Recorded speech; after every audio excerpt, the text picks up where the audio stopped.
আজকে দুপুর 2টা নাগাদ খবর আসে যে বিশালগড় নেতাজিনগর বিবেকানন্দ পল্লীতে একটি পরিত্যক্ত জায়গায় কিছু সন্দেহজনক বস্তা দেখা যাচ্ছে।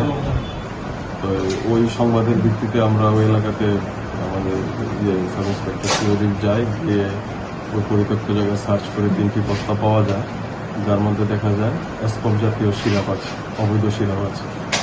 ওইগুলি তখন আমরা ওই জায়গা থেকে সিজার করে নিয়ে আসা। এখনো উদ্ধার হয়নি, আমাদের প্রাথমিক পর্যায়ে তদন্ত চলছে।